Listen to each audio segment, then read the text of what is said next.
So I'm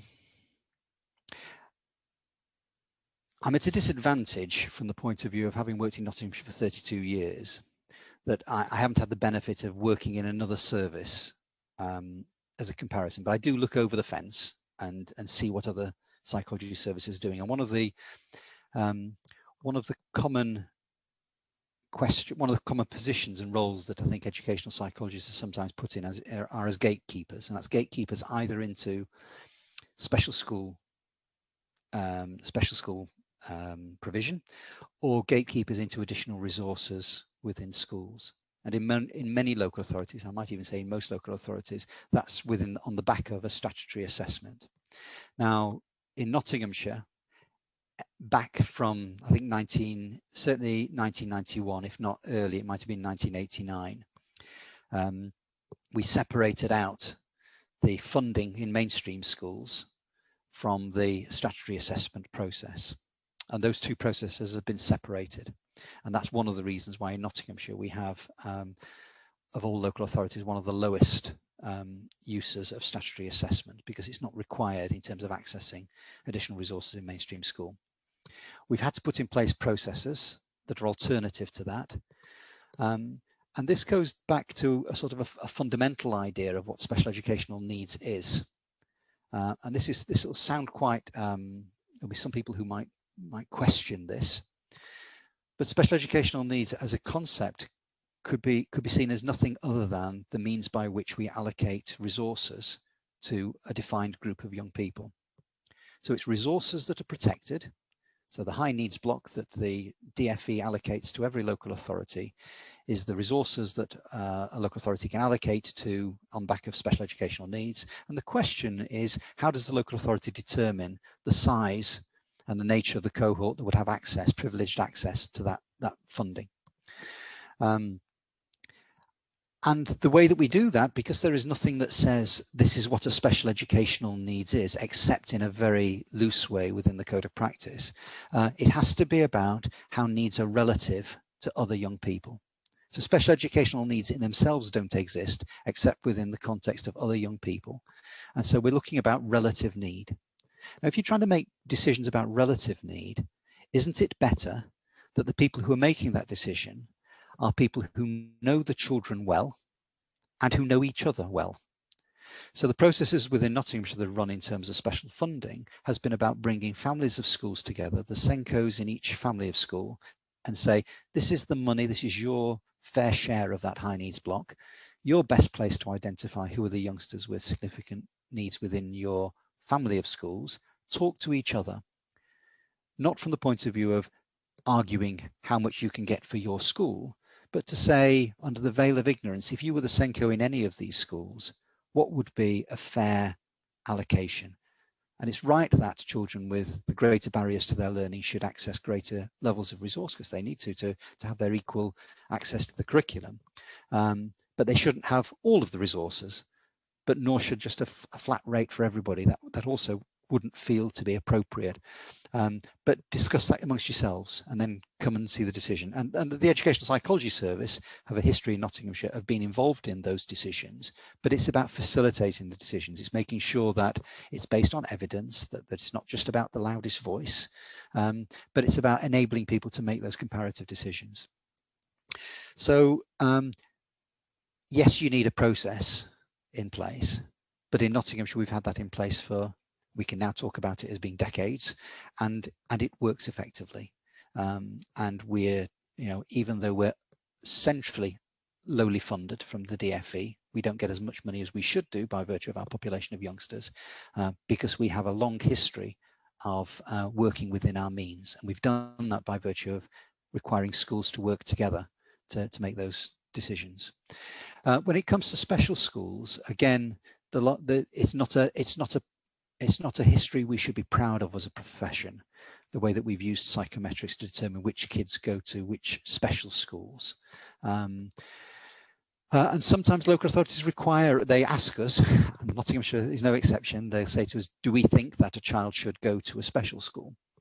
The view that we take in Nottinghamshire is that, and it's part of our inclusive policy, which is to say that if a parent of a child with special needs wants their child to be educated in a mainstream school, they can have that. We will do what's necessary to educate that child in a mainstream school. This isn't about children coping in schools, it's about schools coping with children. And we've got some amazing examples of youngsters who, of course, in most of the local authorities, they would have been educated within the context of a special school and may not have been allowed to have a mainstream school, but they have been educated successfully throughout their education career in a mainstream school. So it's not a question of the psychologist trying to determine which kids go to the special schools and which kids shouldn't, because that's very much a within child model. It's about much more about listening to what the parents are wanting, particularly if they want mainstream schools, and then saying, what do we need to do to enable that to happen? Increasingly, as we've got pressures on our special schools, as is the case in just about all other local authorities at the moment, I think what we need to be doing is we need to be saying, well, if there are more parents want their child to go to a special school than we have special school places, we then need to involve those who know those children best, like the Senkos in the mainstream schools, to determine who should have priority access to special school places. And it should be those whose needs are greatest. And again, we don't do that by assessing youngsters individually and then trying to make those decisions at an individual child level. We need to get to a situation whereby we make those decisions at a special school level and about the community of youngsters that special school serves, and who are the youngsters with the most severe and complex needs, not whose parents shout loudest or who happen to have been first at asking for an assessment. Those aren't legitimate, fair reasons for making those sorts of decisions. So yeah, it's quite possible to operate a full system without having to use psychometrics, and that doesn't mean that the psychologists aren't involved in those decisions. We should be, but it's about much more that our role is about facilitating and enabling those decisions about relative need between youngsters within a community. So I've worked in 7 local authorities and I've not used psychometrics, and that's been in 20 years. And I've also been to tribunals. In terms of the gatekeeping role, which is fulfilled by educational psychologists in many local authorities, it does mean that special educational needs and disability panels like to have scores in order to pinpoint the discrepancy of a child's performance in relation to another.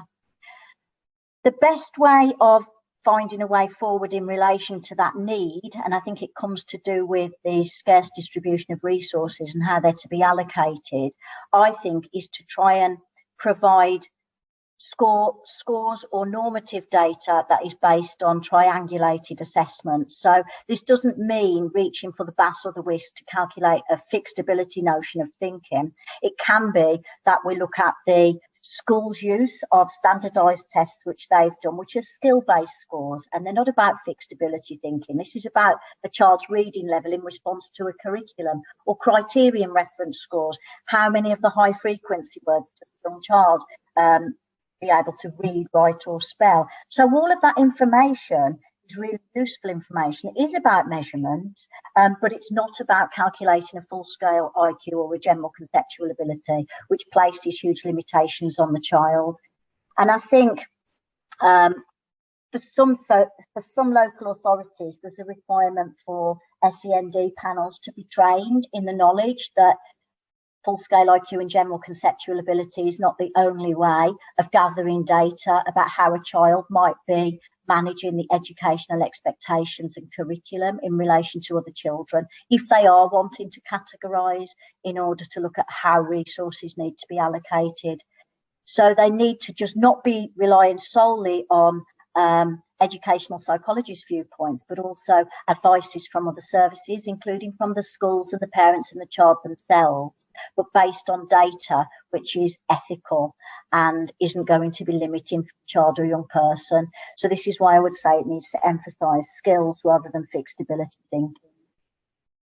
And if an EP works in a service where there is a very clear policy on that, then they're protected in an SEN SENDIS tribunal because of the Boland test, which says that they have acted in accordance with service policy and how other EPs would be acting in that context. So hopefully all services will be able to produce policies around good practice models of assessment through teaching and dynamic methods of assessment, triangulated and collaborative approaches, rather than feeling the need to reach for the psychometrics. As far back as I can remember, it's been about the young person's needs, and schools, teachers, parents, we young people can define those needs without having to do psychometrics. So I remember having conversations with a friend who had become a principal psychologist in another authority, and she would talk about, but how do you manage, because you need those scores, you need that discrepancy, you need the difference. And it wasn't a conversation I could have very easily, because we just didn't. We've never done it. We've always said it's about need. It's not about a diagnosis, it's about the need the young person has. So it's just never been an issue. I've never been challenged about the way I might write my reports. I make them, I write as rich a picture as I can. I'm as thorough as I can. I'm just really listening to the people who know the young person best and talking to the young person. And when there's been one occasion when I've been to, it was an appeal, it was before the tribunal days, and the parents had got a beautiful psychologist report that was full of a lot of assessments. And I just said, my report's very different. I was just very upfront from the beginning. I said, my report's really different. I've been able to sit in the class, I've been able to talk to the young person, we've looked at the work together, we've unpicked it together, we've worked out where the difficulties are together. So my report is absolutely based on this young person's learning. I don't feel me doing psychometrics would add anything to this picture. I feel I have as good an understanding as I can have of this young person's needs, and I'm happy to make recommendations on the back of what I've seen. So it hasn't been an issue. So I can't say more than that, really, I think. But equally, of other services, if you're interested in the approach that we take, we could become your Bolam test. We could become a significant body of other professionals where we haven't used psychometrics significantly for 20 years. And I would say that we're a very successful psychology service.